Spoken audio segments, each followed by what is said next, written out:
Hello everyone, SP classes के online channel में आपका स्वागत है।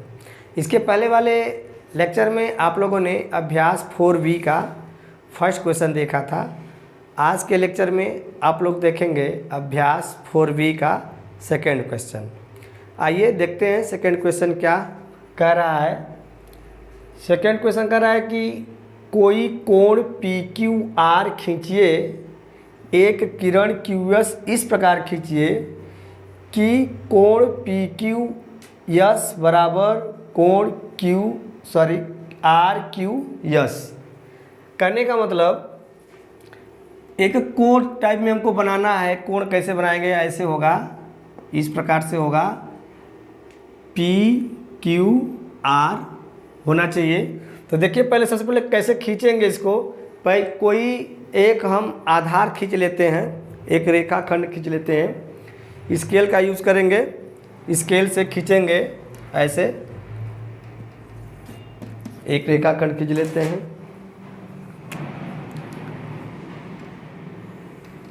ऐसे। इसका नाम रख लेते हैं QR।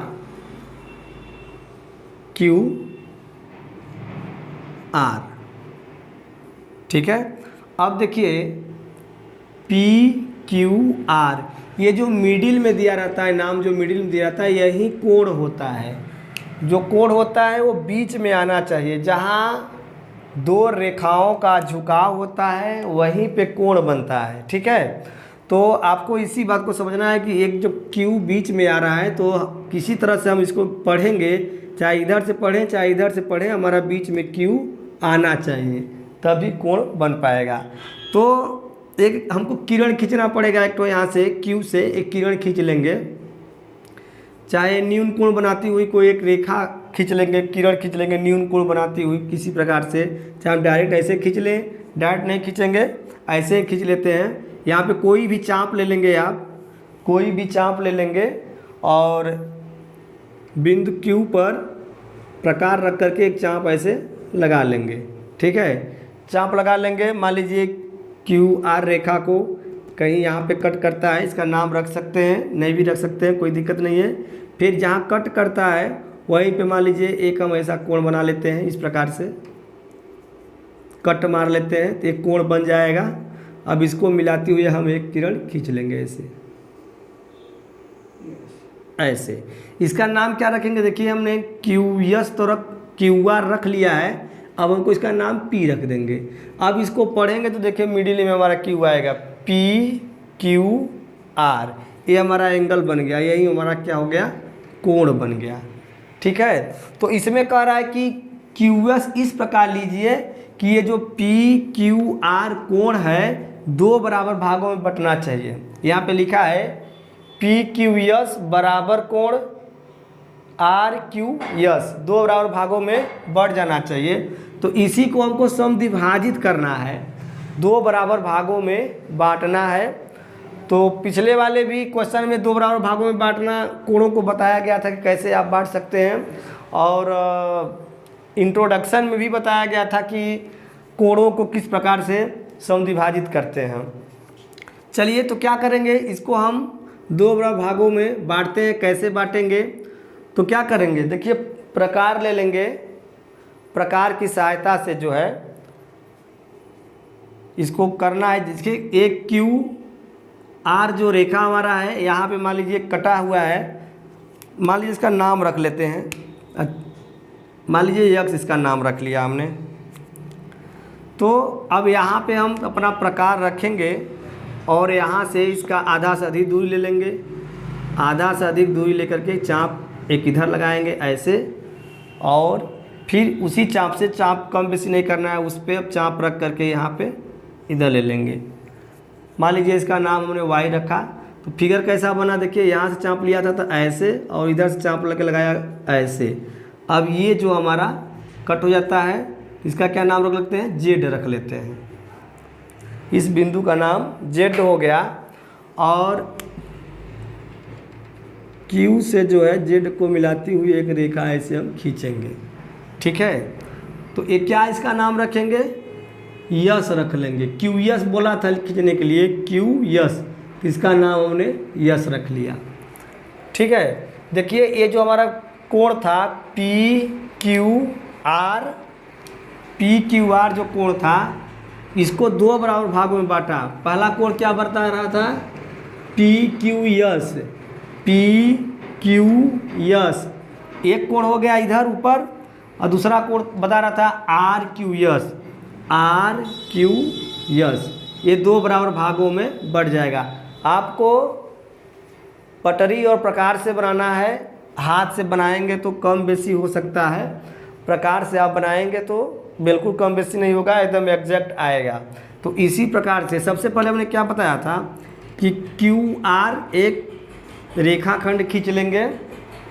इसके बाद कोई भी चाप लेकर के क्यू पर अपना प्रकार रखेंगे और एक चाप लगाएंगे और क्यू आर रेखा को जो है कहीं मान लीजिए यक्स बिंदु पर कट करता है, यक्स को केंद्र मानकर उसी चाप से फिर एक चाप लगाएंगे। मान लीजिए 60 अंश की कोण बनाती हुई एक रेखा मतलब खींच लेंगे, इसमें 60 अंश का कोण बनाएगा क्यू और इसको क्यू से मिलाती हुई रेखा खींचेंगे जिसका नाम रखेंगे पी क्यू, एक हमारा ये किरण हो जाएगा। अब इसको क्या करना है, मान लीजिए इसको वाई बिंदु पर कट किया, अब यक्स को केंद्र मानकर वाई यक्स का आधा से अधिक दूरी लेकर चाप लगाया। इसके बाद फिर क्या किया, उसी चाप से वाई पर प्रकार रख करके एक चाप लगाया जो लगे चाप को जेड बिंदु पर कट करता है, जेड बिंदु पर कट कर दिया। अब जेड को जेड से और क्यू से मिलाती हुई एक रेखा हमने खींच लिया यस। ठीक है, तो ये हमारा दो बराबर भागों में बट गया। कोण पी क्यू आर एक कोण था, दो बराबर भागों में बटा कौन कौन, पी क्यू यस और आर क्यू यस, दो बराबर भागों में बट गया। ठीक है, अब रही बात इसकी रचना करने की, तो रचना में आप लोग को बार बार बताया जा रहा है कि रचना कैसे लिखते हैं। तो सबसे पहले क्या लिखेंगे, जो आपको मालूम हो, इस क्वेश्चन में जो आपको मालूम होगा सबसे पहले उसी को लिखा जाता है। तो मैं हेडिंग्स बता दे रहा हूँ फिर से एक बार कि ज्ञात है ये चीज़ सबसे पहले लिखेंगे।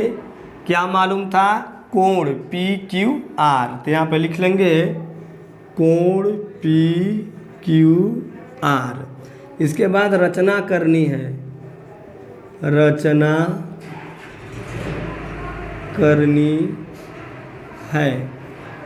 रचना किसकी करनी है, ये जो पी क्यू आर हमारा कोण था इसको दो बराबर भागों में बांटना है। किसमें बांटना है, पी क्यू यस बराबर कोण आर क्यू यस, ये रचना करनी है, मैंने यही बनाना है। इसके बाद क्या लिखते हैं, रचना के चरण, रचना के चरण। अब इसमें आपको अपने से लिख सकते हैं, मैं एक बार फिर से रिकॉल कर दे रहा हूँ, इसको देख लीजिए। सबसे पहले क्या करेंगे, क्यू आर एक रेखाखंड खींचेंगे, खींचा क्यू आर एक रेखाखंड खींचा। इसके बाद बिंदु क्यू को केंद्र मानकर कोई भी चाप से एक चाप लगाया जो क्यू आर रेखाखंड को यक्स बिंदु पर कट करता है। यक्स को केंद्र मानकर उसी चाप से फिर एक चाप लगाया जो वाई बिंदु पर कट करता है, और यक्स और वाई का आधा से अधिक दूरी लेकर एक चाप लगाया, फिर उसी चाप से वाई को केंद्र मानकर एक चाप लगाया जो जेड बिंदु पर कट करता है। क्यू से जेड को मिलाती हुई एक किरण हमने खींचा क्यू यस खींचा, और जो है ये हमारा पी क्यू आर जो है दो बराबर भागों में बढ़ जाता है, यानी P Q S R Q S. इसी प्रकार से जो है आप लोग को इसका रचना करनी है। और किसी प्रकार का आपको दिक्कत समझ में आता है तो आप प्यारा सा कमेंट करें, आपको सलूशन दिया जाएगा। नेक्स्ट वीडियो में हम लोग थर्ड क्वेश्चन देखेंगे। सेकेंड क्वेश्चन आप लोगों ने देख लिया, नेक्स्ट वीडियो में थर्ड क्वेश्चन तब तक के लिए धन्यवाद।